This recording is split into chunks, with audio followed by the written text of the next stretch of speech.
So all good. Then they scooted us here, and but yeah, so that's the reason for the mask, everybody. I would not be typically on this with a mask, but I'm in the Taking extra terminal. precautions. Yeah, right. Okay. Well, as people are trickling in, why don't I go ahead and get started? Because it is 2 o'clock and I want to make sure that I'm respecting everybody's time. So I'm going to go ahead and share my screen and share my PowerPoint with you. Perfect. All right.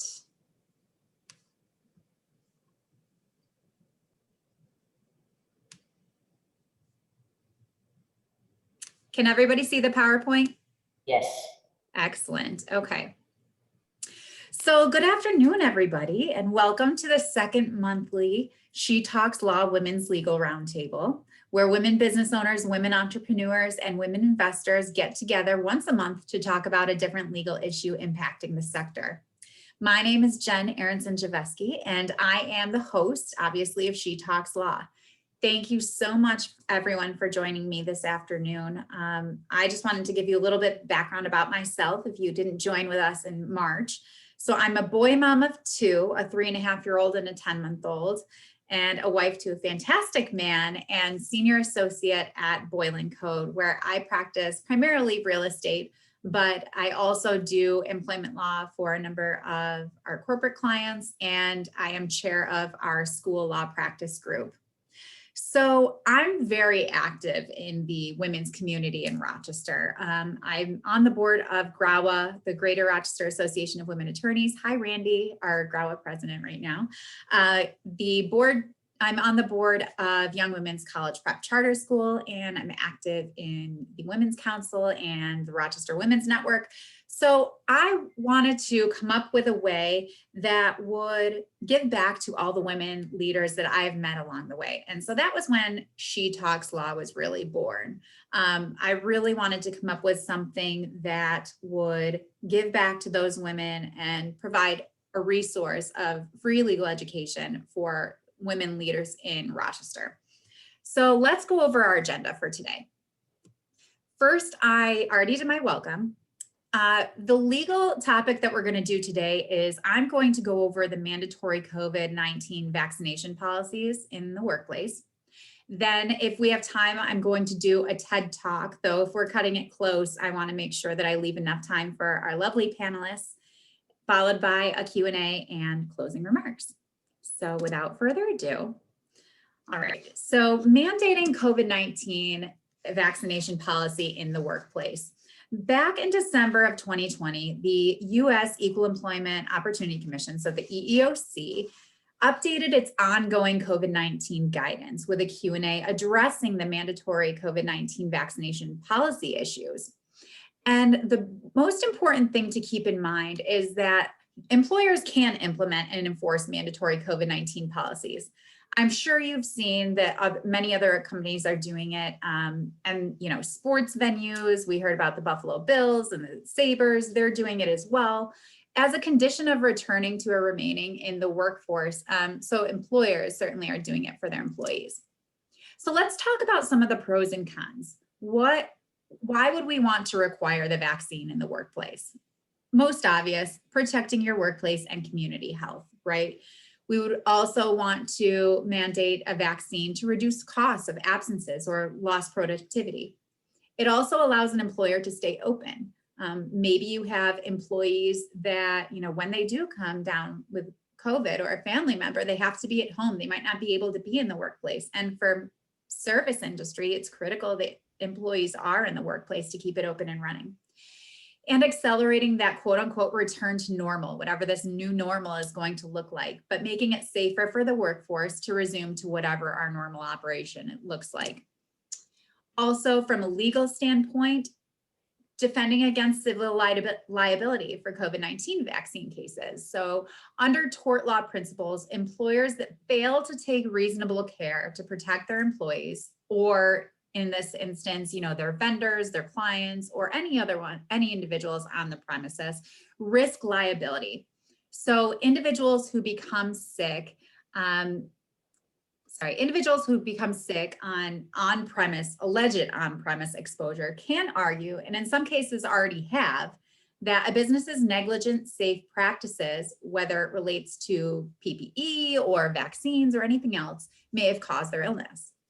So though employee suits are limited by workers' comp, those such as vendors or visitors or guests are not barred from bringing civil liability claims under tort law. So if you already have a mandatory COVID vaccine policy in place, that can be something that would then shield you from tort law liability, from tort law exposure and civil liability. So again, mandating that vaccine policy reduces your risk. Another reason that you would want to consider is OSHA, right? OSHA requires, as you all know, that employers furnish each employee with a workplace that's free from recognized hazards and could cause serious harm. So this standard can be met with PPE, it can be met with social distancing policies, but OSHA, I wouldn't be surprised if they came out with a position in the future that a robust vaccination program, a mandatory vaccination policy in workplaces, that workplaces aren't safe without those policies. So that's another consideration to think about.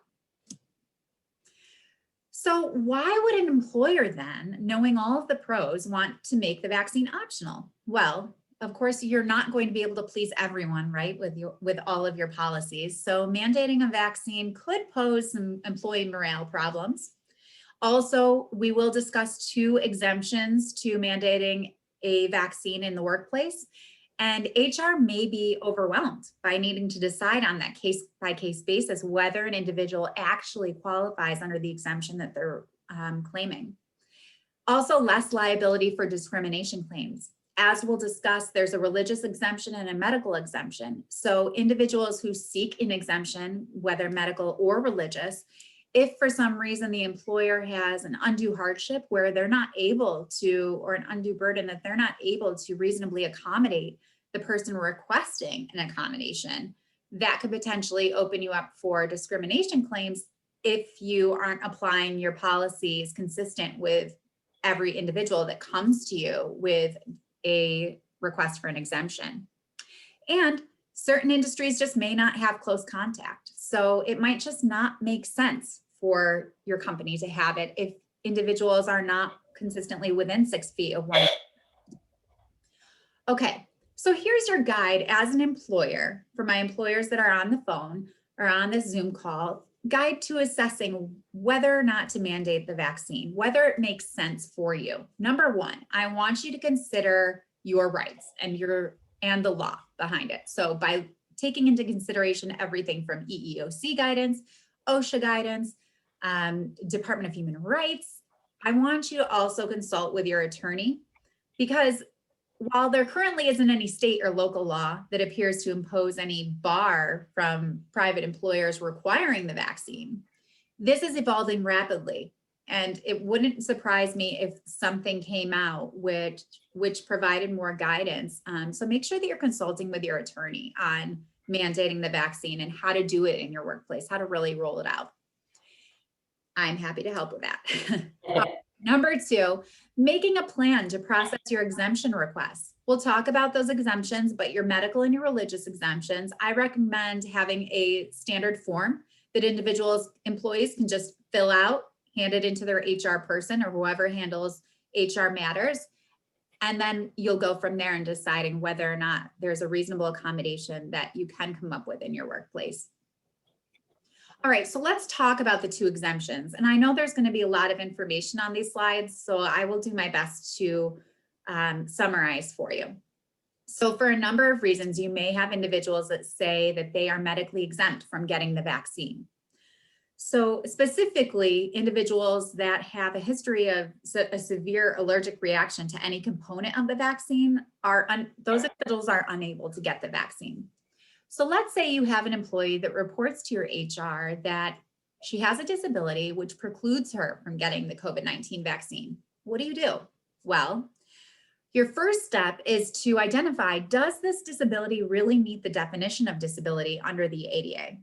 And you should consult with your attorney about what the definition of a disability under the ADA, but generally it's going to be a life impairment which substantially limits one or more major life activities. It's a substantial impairment, okay? And so If that individual meets the definition of disability, then you have to engage in an interactive process. Have a conversation with that employee. Talk about, what could be a potential reasonable accommodation that we can come up with that's not going to be an undue burden or a hardship on our business, okay? If that individual does not meet the definition of a disability in your mind, or if it's an invisible disability rather, then you can request a note from a medical provider and ask that medical provider to specify that, one, the employee has a disability, which falls under the Americans with Disabilities Act definition. Two, that the impact of the limitations on their ability to perform their essential functions of the job, and also specifying the duration of their limitation. Is it something that is permanent, or is it something that is going to resolve itself, which would allow the employee to then be vaccinated? And also to opine on some potential accommodations. Remember, it's ultimately up to the employer whether or not those accommodations are going to work, or whether or not they're going to be an undue hardship for the employer.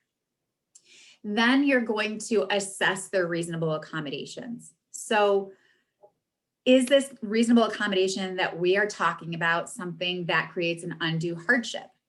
Okay.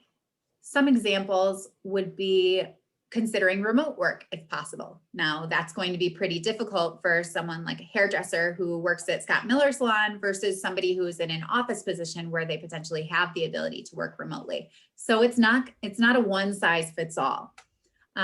Potentially shifting unvaccinated workers to other workplace roles or positions. Make sure you're being aware of discrimination claims here, because you don't want to shift an individual to a workplace role that is lesser in pay or as a demotion, simply based upon the fact that they're requesting a medical exemption from being vaccinated. You want to also, maybe they asked to be relocated within a building. That's another example of a reasonable accommodation. Again, making sure that it doesn't pose an undue hardship to your business. Whatever it is, have a discussion with your attorney if you're confused about whether or not this is actually a reasonable accommodation, whether you can deny it. When you reach a decision, very, very important and critical, document each and every step. Make sure that you are documenting your decisions in writing, communicating it clearly with the employee, and keeping it in that employee's records. So just in case something comes up, you have appropriate documentation. Turning now to the religious exemption, the second major exemption to a mandatory COVID-19 vaccination in the workplace. Religious exemptions are a little bit more difficult to assess. So let me just go over briefly with you. We all know that Title VII of the Civil Rights Act of 1964 prohibits employment discrimination on the basis of religion. Okay, so that includes refusing to accommodate employees' sincerely held religious beliefs or practices unless an accommodation would impose an undue hardship. For those of you that aren't aware, an undue hardship just means something more than a minimal burden on your operation of business, okay? So just so you're aware also, a religious exemption doesn't have to be something that has been long-term throughout the employee's life or consistently observed throughout the population. It doesn't have to be, well, my religion says this, therefore I'm requesting an exemption. So the first step when an employee comes to you asking for a religious exemption is to establish the sincerity of their belief.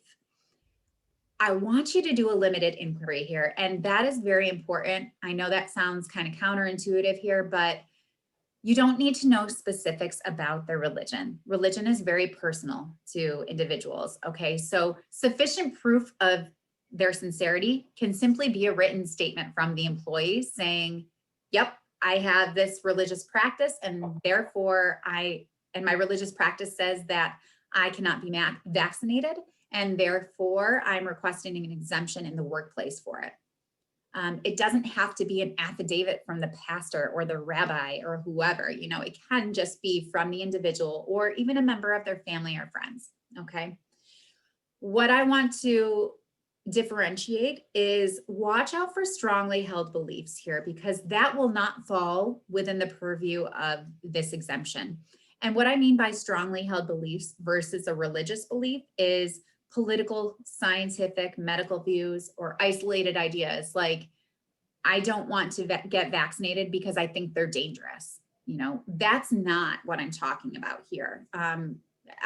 What first comes to mind as chair of our school law practice also is, there's a number of parents that do not want to get their children vaccinated. I'm not here to say whether that's right or wrong, but a lot of people have that feeling based on non-religious reasons, and that's not what we're talking about here. That's not a basis for providing an accommodation. So number two, the next step is to figure out an accommodation that wouldn't pose an undue hardship. So examples of things that might pose an undue hardship would be violating your seniority system, or giving this person an exemption, which would then cause a lack of necessary staffing, or jeopardizing the security of other employees. Okay. Some things that might be reasonable accommodations would maybe be scheduling changes, or again, similar to our disability exemption, maybe working in a different area of the building, or potentially coming up with shift changes, allowing that person to swap shifts with other individuals. Working remotely, again, of course, is another reasonable accommodation. Have an open communication dialogue with your employee to talk about ask them to propose to you what a reasonable accommodation would be, and then have a dialogue about whether or not that's going to work and come up with a solution together. Again, reach your decision and properly document each step. If there's one thing that you take away from all of this, just always remember our ABCDEs. Always be consistent and document everything. Document your COVID vaccination policy. Make sure you have one in place. Even if you're not going to mandate it, it's always better to inform your employees and let them know what to expect when it comes to COVID-19, especially because there's so many unknowns. And also making sure you have that vaccination exemption request form that all of your employees can fill out and submit if they're filling out or requesting some sort of exemption. And a medical provider questionnaire. If you have an individual that is requesting a medical exemption and you need clarification about their disability from their doctor, I suggest having a standard form that you ask the medical provider to fill out or use that template and return. Are there any questions so far on any of the COVID-19 mandatory vaccination policy information that I just shared? And feel free, if you have specific questions about your businesses and how this would pan out, you can always email me, so you don't have to speak up now. Okay, we got a quiet group here today. All right, so let's turn then to our next topic. All right, sorry, just getting my slides here in place. Okay, let's talk about post-pandemic work life. Now, something a little bit different about these first two roundtables is that we're doing something unconventional. I'm providing legal education, but we're also speaking with other women leaders in the community about work-life balance. So we did that for the first one, and we're also doing it today.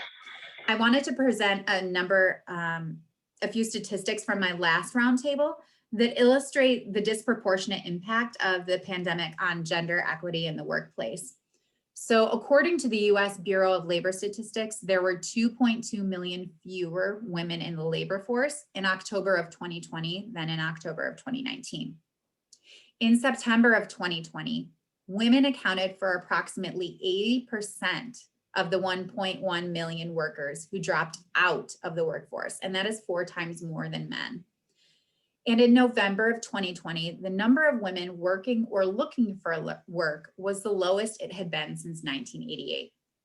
I'm not getting on a soapbox here to tell you that women had it worse than men. All I'm doing is presenting you with data to show you that there certainly was a disproportionate impact of the pandemic on women specifically. And so how that translates then into our work-life balance. Well, if women were more disproportionately impacted by the pandemic, forced to leave the workplace or even, work from home, then inevitably their work-life balance is going to be out of whack. A 2020 study by Yale University showed that despite our cultural shifts over the past generation, women still serve as primary caregivers for children and serve as primary caregivers for our household duties in a majority of households. Again, not all. And statistically, there are more women in quote unquote inflexible jobs, which that's defined in the Yale University study. So inflexible jobs, meaning restaurants, salons, spas, retail stores, service industry. And so being that a lot of those jobs and a lot of those businesses were closed down or greatly reduced during the pandemic, that meant that women would then be more impacted since they were sent home or, furloughed or whatever. Not all businesses, not all women. I'm just trying to share with you a little bit of an idea as to why there was a disproportionate effect. Okay, so I have 2 TED Talks. I'm not going to go through both of them. And in fact, I'm only going to go through one of them, and then we'll get into a talk with our panelists. So this one is 4 lessons that the pandemic taught us about work-life balance. Okay, and I'm going to share my screen.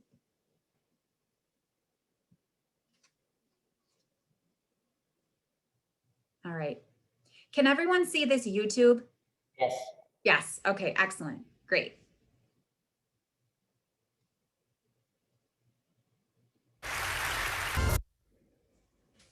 Okay.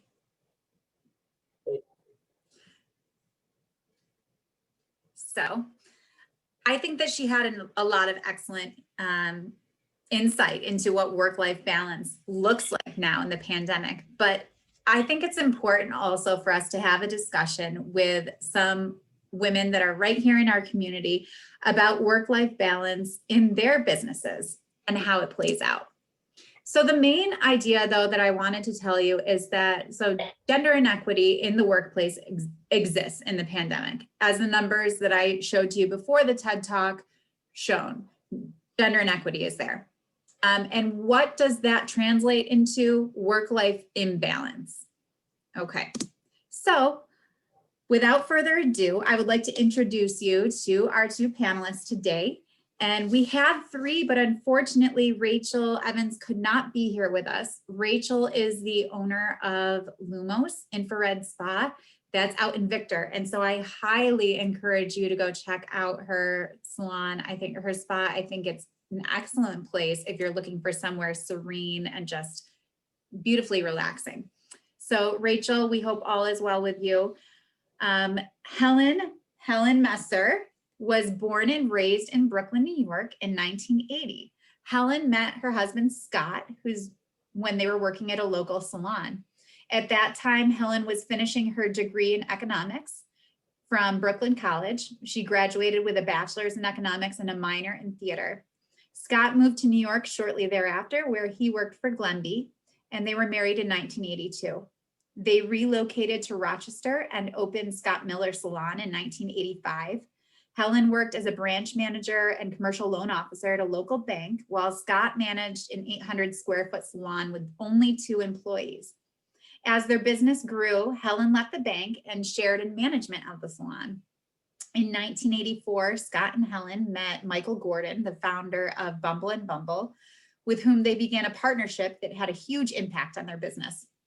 Scott was bursting at the seams by 1998 when Scott and Helen decided to move the operation to Pittsburgh. The newly christened Scott Miller covered 7,000 square feet, including a 1,000 square foot store, which was a brand new business model for the salon industry, offering department store makeup lines as well as hard to find cult brands. It also featured a 2,000 square foot spa, which was the first in the area. And at that time, the staff had grown to 86, so from 2 to 86. By 2008, Scott Miller opened their second location in Webster, a 4,000 square foot salon with a 1,000 square foot retail store. And in 2015, they embarked on a project which increased their space to 15,000 square feet, a cost of $3.5 million. They increased the store to 2,000 square feet plus, added a 500 square foot max store, one of my favorites, the first of its kind. Today, Scott and Helen oversee 2 locations and employ more than 135 people. Scott continues to act as president and works on the cutting floor alongside established stylists and up-and-comers. And Helen continues to coach and develop the team. So welcome, Helen. Thank you. Also have Molly Flaherty. Molly is the founder and owner of MBODY. She's also joining us just after being on a very long flight. Thankfully, it landed in time. But Molly is a fitness and wellness owner of a fitness and wellness studio on University Ave in Rochester. She began her career as a freshman in college, teaching fitness classes at school, and has been in the fitness industry as an instructor or personal trainer for over 30 years. A graduate of Xavier University, she spent her early professional years in Chicago and Albuquerque in various marketing and advertising PR jobs. She moved back to Rochester in 1995, where she and her husband, Tom, have raised their 7 children, ranging now in ages from 10 to 22 years old. Whew, God bless you. Before opening MBODY, she worked in development, special events, and PR for Camp Good Days and Special Times and School of the Holy Childhood before serving as vice president of marketing for her husband's company, Flaherty Funding Corp., now FFC Mortgage. Her diverse professional and personal experiences were a perfect lead-in to opening the doors of MBODY in April 2015. And MBODY is now one of the fastest growing fitness and wellness facilities in upstate New York, employing over 35 employees and helping thousands of people live the mantra of empower yourself, embrace life. Welcome, Molly and Helen. Thank you so much for joining me today. Thank you for having us. Yes. Yes. So I want to start it out with a couple of icebreakers, okay? And this is meant to be really interactive. So if anyone has any questions for Molly or Helen as we're doing this, just throw it in the chat box, and I'm going to try and monitor the chat box to see if there are any questions as we go. Actually, yeah, okay. So icebreaker. Helen. Yes. You had your own talk show. Who would your first guest be? Does it have to be someone dead or alive? Doesn't matter. That would be an interesting talk show if they were dead. I think I would want the Dalai Lama. Ooh, that's interesting. Okay. All right. I just think it would Molly, great wisdom. what is one fun fact that most people don't know about you? Oh my goodness. All right. Well, how rated could it be? I think honestly, the biggest thing most people don't know about me is the fact that fitness was always just my side gig, you know, growing up and in my early years as a professional, and that it was all the different diverse professional things I did throughout my years that has led me to being able to actually run a business, not just, you know, teach classes. Right. Interesting. Okay. All right. So I'm going to get into some of the questions that I have. The first one is, what changed the most in your businesses from 2019 to now? And I'm going to discuss personal life next. So just focusing on what changed in your business life and your work life from 2019 to now. And we can let's start with you, Molly. I think absolutely the biggest thing that changed was the fact that we all had to embrace what we're embracing right now in this virtual aspect, right? And that, you know, again, excuse the mask, I'm in an airport right now, so I would not have this on. I'm not one. But I think really honestly, like it has been the greatest gift, you know, the greatest challenge. It's not anything I was comfortable with prior to pandemic. I hated FaceTiming. It was just, whatever reason it was, and if it's vanity or the fact of doing things on screen just was never something I knew we should be doing it as a business. I'd gone to a seminar in San Diego 3 years ago where they were saying, you know, you guys got to start broadening out and embracing the virtual aspect of providing classes and resources for people virtually. And I remember getting home being like, yep, I'm going to do it. And then I knew if we hadn't been forced into doing it, I wouldn't have, just because of my own personal, limitations in that capacity. So I look at this as being, there's been a lot of challenges, right? And a lot of things you can focus on being, wow, this has been the hardest year of a lot of our lives. But it was the greatest thing in us that we were forced into doing it, as many people were, and you didn't care. You weren't looking for perfection. Jen, my favorite was last talk, where it was like, you said there was like a shutdown, there's something happened technically, right? That you were like, oh my gosh. And that was my favorite part of the talk, because it made it that then we're all part of it. We're all on the same team. Our first virtual classes that we did were horrendous. We were, people, right? They were like, I can't hear the music. Tell Molly to but everybody was a team.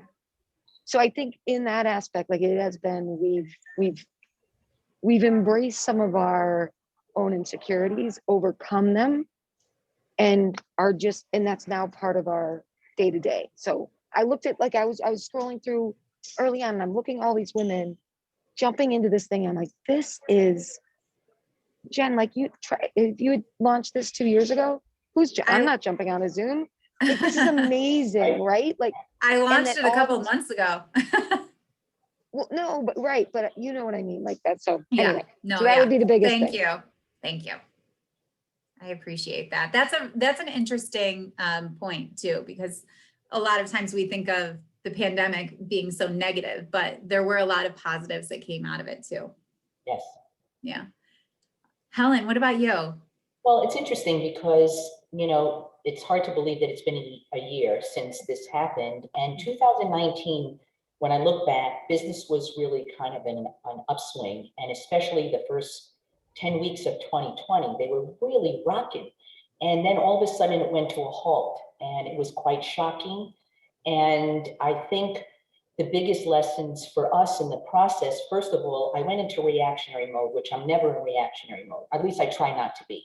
And I kind of felt that a loss of control, because I didn't know what was needed. I didn't know when we were going to reopen, how we were going to reopen. Did we have the right things that we needed to reopen? And so we kind of were really doing things that we've never done before that way. When you run a business for 35 years, you kind of get into a groove. And yes, there's ebbs and flows, and there's times when things are really challenging, and then there's, you kind of get into a groove. So being in the reactionary mode for Scott and me, and the loss of control was challenging. However, it did force us to have a lot more patience and a lot more acceptance in saying, we got to stay in the moment. We're going to do the best that we can to get the things that we need to make, first and foremost, the team feel safe and secure and cared for and valued and heard. And we did a lot of that through communication. I think Molly's point is a great one. We spent a lot of time connecting through Zoom. It was fun. People are in their homes, they're in their pajamas, and, seeing pets and family members. So it kind of bonded everybody together on a different level, but it also allowed us time to connect and work together as a team, and then talk about how we're going to present this when we, finally opened on June 2nd. Who's coming back? How are we going to schedule people to come back to work? Going back to your point, people didn't always have the flexibility now, being homeschooling their children. So we had to kind of accommodate all those needs, and at the same time, get everything that we needed to clean, disinfect, temperature taking, questionnaires, and all that kind of thing. So I think from 2019 to now, there were a lot of pearls: patience, acceptance. Change is not the issue. It's more the reaction to change. How do we react? How do we as leaders, owners, managers, business owners present ourselves to our team? How do we involve the team and acknowledge their ability to want to come back? We were overwhelmed that every single person that we offered a position back to come back to work agreed to come back. Some modified schedules, but it was really very uplifting to see how much care and concern there was for taking care of the clients. One point I will say that was the most challenging for us is that we had about 7,000 missed appointments during, I don't even know if that's even an accurate number during that time frame, where we had clients wanting to get back in for their missed appointments. So at the same time, while we were trying to call people back with a limited workforce for people that couldn't come back because of childcare concerns, you would, take the voicemails off, 300, 400 of them, and in a half hour, we'd have 300 or 400 more. So I was very concerned about the perception that things were done according to the order that it was needed at that time and that clients felt taken care of. But we got through it. And here we are a year later, managing a different business model, but within the same framework of luxury and care for the client and for the team. Absolutely. I think something that is very important in what you just said is communication and patience. This isn't perfect. And as was stated in the TED Talk, we're all figuring it out. No business is better than anyone else. No adult is better than anyone else. We're all on the same playing field, just trying to make the best of the situation and figure out what our new normal is. And that will require extra patience, extra communication, extra steps in modifying your policies and procedures in the workplace, and just making sure you have that constant communication with your staff. I think that's critical, definitely. Okay, let's turn now to personal life. Molly, 7 kids, and Helen, you have wonderful children as well, and a 4-year-old grandson. Yes.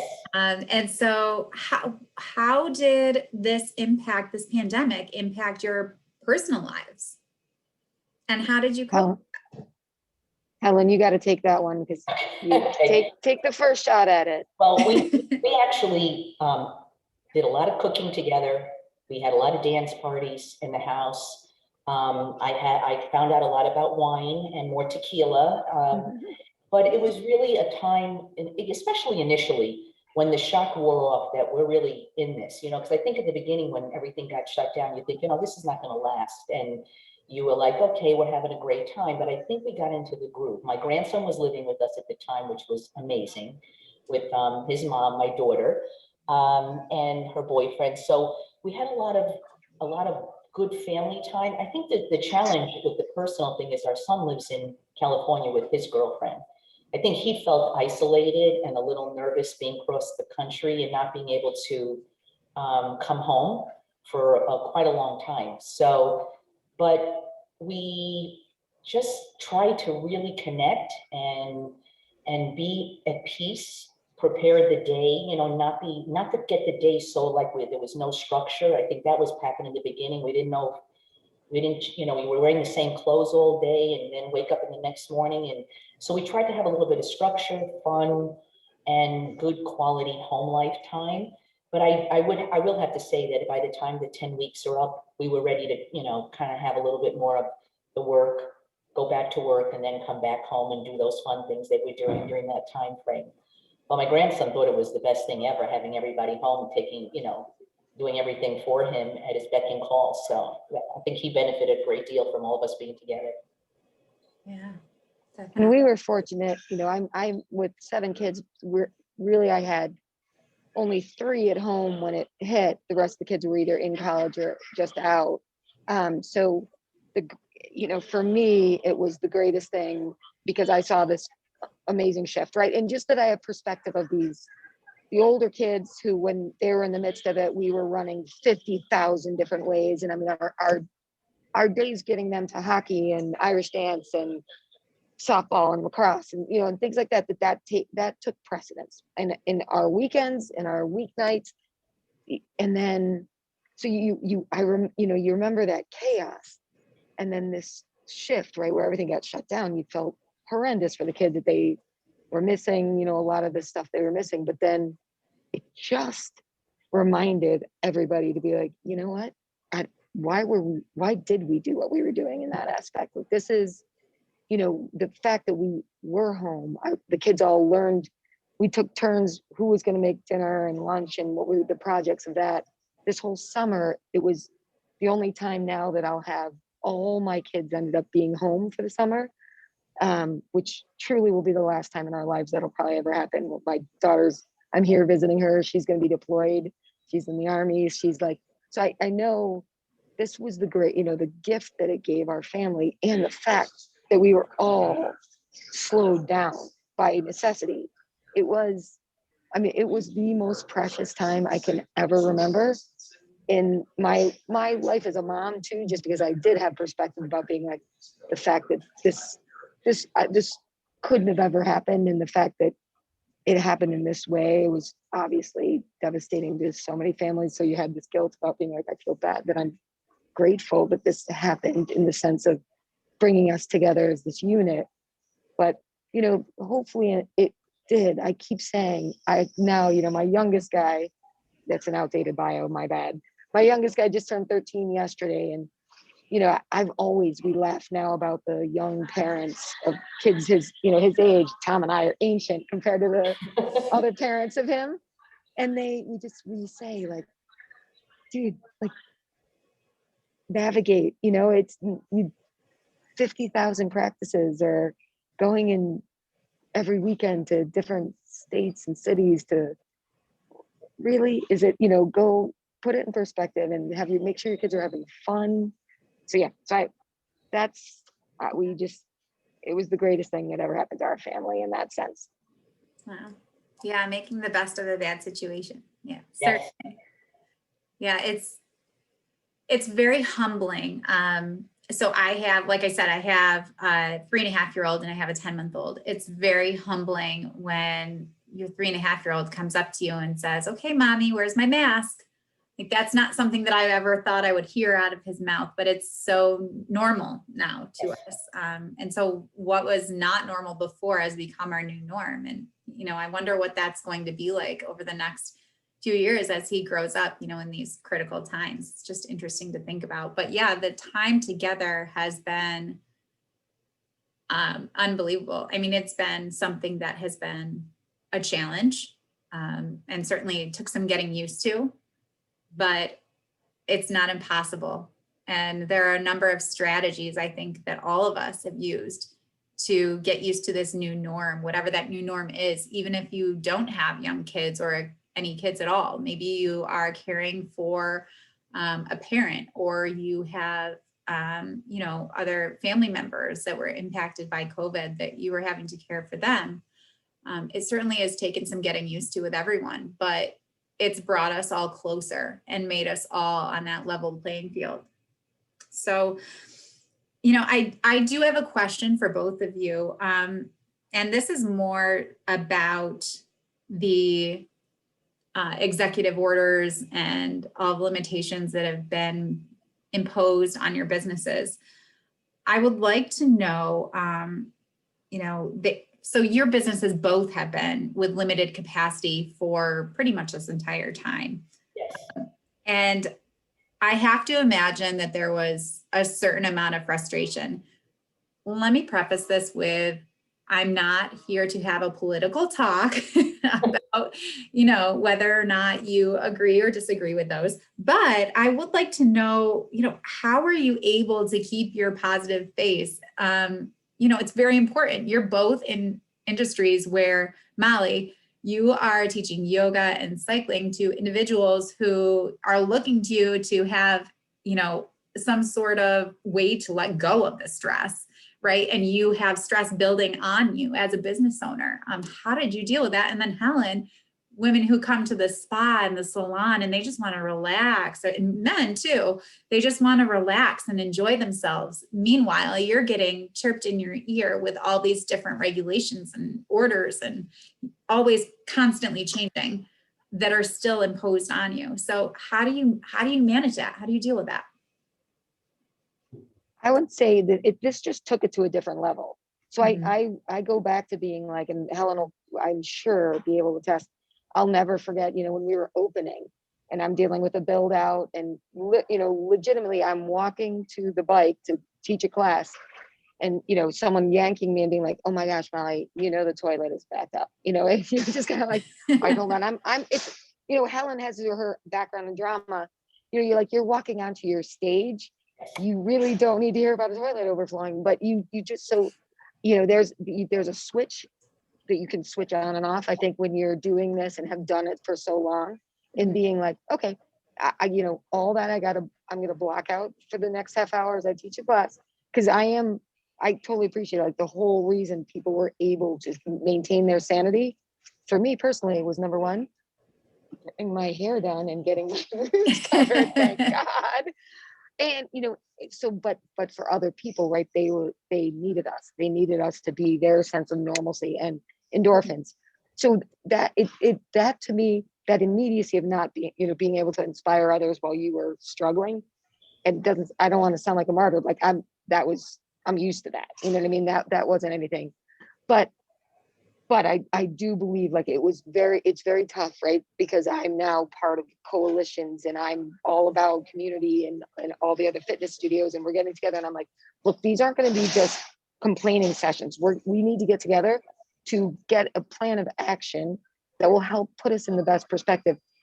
And we also, this is the reality, right? We're going to fight the things that salons and gyms and things like that ended up, we're not the super spreaders, right? How long did it take them to finally admit it, that we were battling from the very start? But instead of miring ourselves in fighting that battle, it was part of the plan. We just had to be like, look, we need to stay standing, because all our energy has to be on just putting this and making sure we stay standing to help everybody else and get through it. So we've tried to direct our energies into, yes, things to fight, but also just make sure we stay in our lane and know exactly what we need to be doing to remain alive and to make sure we were helping the community, as schmucky as that sounds. Oh, it's true. No. I think you're 100% right, Molly, because listen, it was a challenging time. There's no question. I think the communication could have been way better. You know, we felt like we were kind of chasing, trying to get the information just to have a plan in place so we knew how to communicate to our team and how to communicate to clients, because we kept on getting asked, when are we going to reopen? How are we going to reopen? And to make that happen. So, but you know, Scott and I made a plan very early on when we had kids that we don't fight in front of our children. If we're going to have a disagreement, we're going to act like everything's okay, and then we're going to go upstairs at the end of the day and work out our, you know, challenges. And the same thing holds true at work. You know, nothing's worse than, you know, having your parents come to work and just, you know, having everything exposed, all the challenges. We kept everything positive. You know, I've worked many years, as Scott did, being prepared, having a practice of centeredness, meditation, exercise, whatever it is that keeps you balanced. And it's our job as a manager owner to present the positive twist on things. We can't come in here complaining or having our challenges given to them, because everybody was fearful and nervous and anxious and also concerned about how things were going to look coming back after being closed for that time. And, you know, yes, the salons, the gyms, you know, we kind of were collective in our talks about what was happening at that time. We were looking for science. Where was the science, why we were closed? And then we were closed again in December for 3 weeks. There was a circle around the orange zone, and we couldn't get the information as to why that circle was drawn, when right down the street, exactly the businesses like ours were open. Like our Webster location was open, where our Pittsburgh location was closed. So we've had to do a lot of breathing and a lot of accepting and patience, like I talked about earlier, and know that this too shall pass. And we couldn't manage something that was unmanageable at that time. So we had to find ways to, again, strategize, come up with new ideas of how we can make this work in the time frame that we were given, in hopes that eventually we'll get back to doing business the way that we love doing what we do. So. Absolutely. And I have one final question for both of you. Okay. 5 words or less. Describe the most important tool that you implemented post-pandemic, either work or at home. So for example, creative communication is something that I'm hearing a lot. Sauvignon Blanc is another one. One of my favorites. What's the one thing that has helped keep you guys in balance? mentorship for me was really creating a lot of mentorship at the salon, meditation, and it's a little more than 5 words. Don't take things so personally. Yeah, I like that. Molly, what about you? Mine, I struggled with being like, that stay in your lane was a big thing during this whole Yes. thing of being Oh, like, yes. oh my gosh, everybody, can we all just keep eyes on you? So I struggled with that, but then, now I was make the most of it, right? That's all I kept telling my kids. Someone else has it worse. But truly, I think it's our slogan, and it's what stayed with me. Empower yourself, embrace life. Take what you need to do to make sure you are empowered and strong, and then make sure you're breathing and embracing this, that I truly believe, like, we are all showed ourselves how, I think we surprised everybody with how strong we were and have been through this. Yes. And then I do believe we then were also able to just step back and embrace life more. So it's Yeah, our slogan, but that's what it did. perfect. Okay. So thank you so much, Molly and Helen, for all of that. That was great insight. And now I'm going to be pulling some names out of a hat. I have my lovely hat right here. And this is for a Glow Sunless Tanning gift certificate. So my dear friend Anne-Marie Marshall, who is the owner of Glow Sunless Tanning, created an outstanding formula, sunless tanning formula that she has worked tirelessly over for the last couple of years.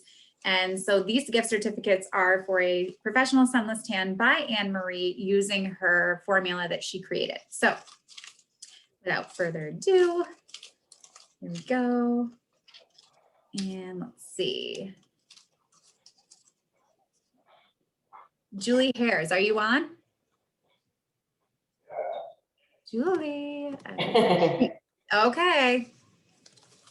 All right. Next one is Lindsay Moore. I saw her. Lindsay. Oh yeah, I'm here. Yay. Okay, Lindsay, I will send me an email and let me know where the best address is to send the gift certificate to you. Okay, thanks so much. This is a wonderful event virtually. I just want to say it was Oh, wonderful. thank you. I'm so glad that you enjoyed it. Thank you. Okay, and next we have one more. All right. And we have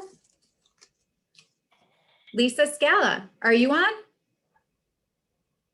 Lisa, I think I see Lisa. There's a Lisa on her. Yay. Lisa is actually, her husband and my husband are partners together for Alliance Payroll. And Lisa is owns her own salon as well. That's awesome. But Lisa, thank you. I will send that over to you. Oh, thanks, Jen. Make sure your husband Natalie doesn't use it first. Oh, he doesn't need it. He's tan enough already. Alrighty. So what's next on She Talks Law before I let you guys go?